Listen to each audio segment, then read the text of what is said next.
The jet was cleared for takeoff, but one hidden failure could have killed everyone on board, and the only man who saw it was the janitor. There are people in this world who are invisible by choice. Not because they lack ability. Not because life defeated them. But because they made a deliberate decision, at some point, in some quiet moment that no one else witnessed, to step back from everything they had built and become something smaller. Something less visible. Something that required nothing from the world and asked for nothing in return. Marcus Webb was one of those people. He swept floors.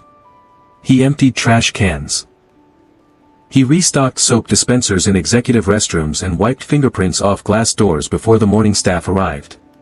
He worked the early shift at Alara Aviation Services, a private terminal facility attached to a regional airport outside of Asheville, North Carolina, the kind of place where the wealthy came to leave quickly. He was 51 years old, lean and weathered in the way that outdoor labor makes a person. His hands were large and careful. He moved through the terminal with the unhurried efficiency of someone who understood that the work would get done if you simply did it, and that rushing changed nothing except the quality. He wore the company-issued gray uniform. He carried his supplies on a wheeled cart. He had a thermos of black coffee clipped to the cart's side handle, the same thermos every morning, scratched aluminum, a small dent in the lower half from an incident he had never explained to anyone. The other staff barely noticed him. That was fine. That was, in fact, exactly as he preferred it. Amelia Hayes arrived at Alara Aviation on a Tuesday in late November, traveling with 2 assistants, a personal security detail, and the particular energy of someone accustomed to rooms reorganizing themselves around her presence.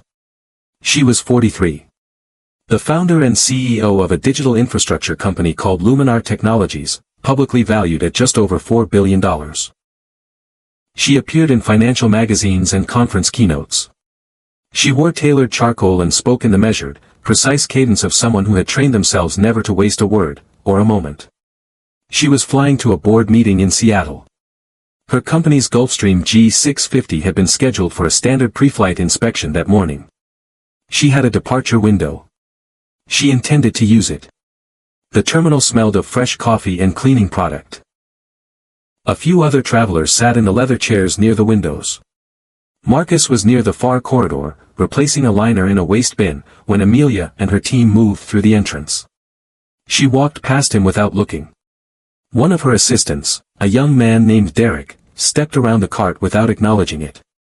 The second assistant clipped the corner of it with her bag. The cart shifted. Marcus steadied it without a word and continued working. He had noticed Amelia Hayes the moment she walked in. He noticed the way she carried her posture, not with arrogance, exactly, but with the unconscious certainty of someone who has never had cause to question whether they belong somewhere.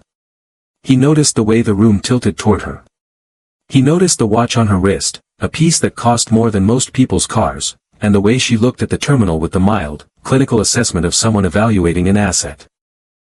He finished the liner. He moved on to the next bin.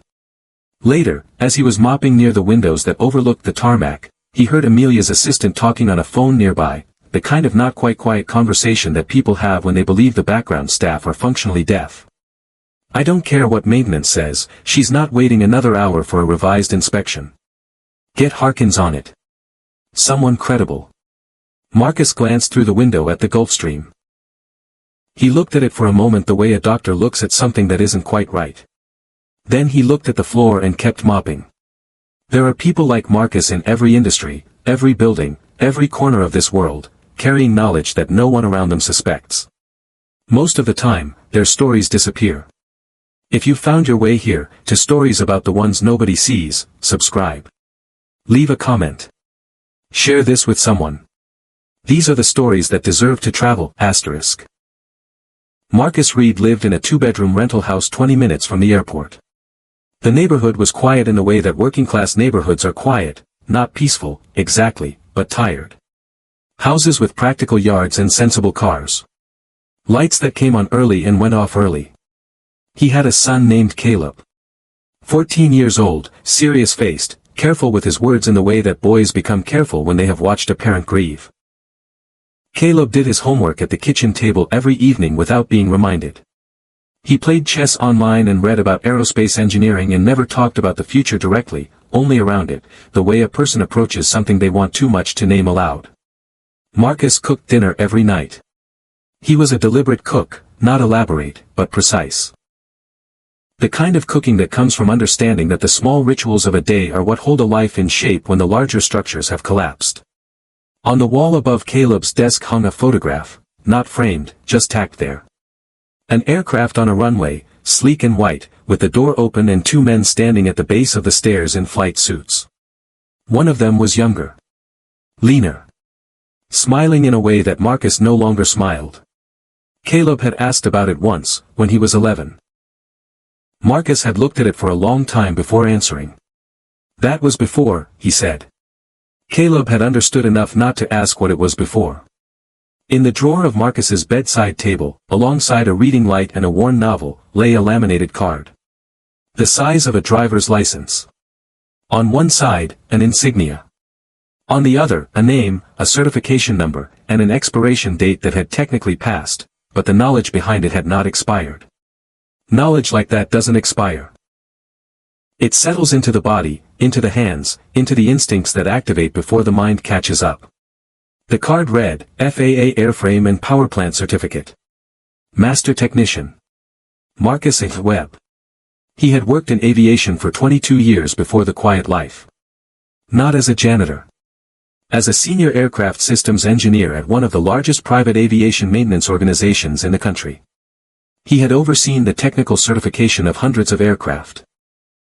He had been called as an expert witness in 3 federal aviation investigations. He had written maintenance protocols still used by mid-sized charter fleets across the country. He had left all of it 8 years ago. Not because he failed. Because the man who ran the company had asked him to sign off on a maintenance report that was not accurate, on a twin-engine charter aircraft that was carrying passengers 3 days later. Marcus had refused. He had filed the discrepancy internally. Then externally. The company had protected the man above him and terminated Marcus's employment on technical grounds. The legal process had taken 2 years and cost him nearly everything. The aircraft in question had been grounded, eventually. The passengers had never known how close they came. Marcus had won on principle and lost everything else.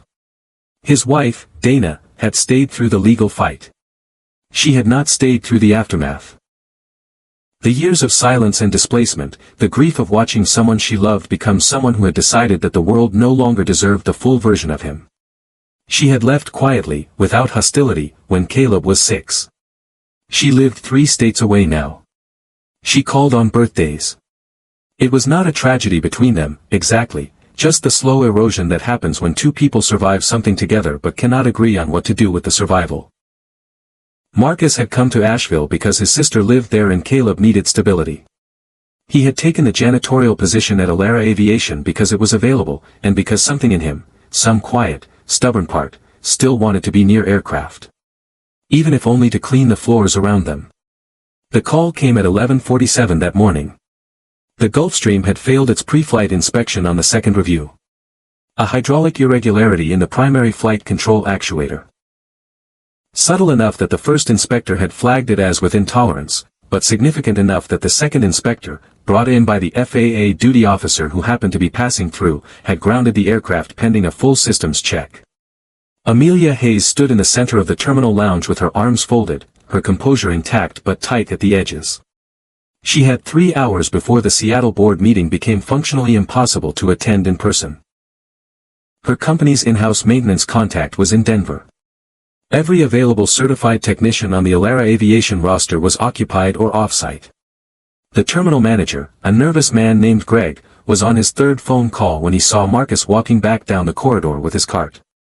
He thought about it for only a second. He had worked at Alara for 6 years. He had seen the laminated card once, by accident, when Marcus had dropped his wallet near the break room. He had never mentioned it. Something about the way Marcus carried himself had told him not to. He approached Marcus quietly.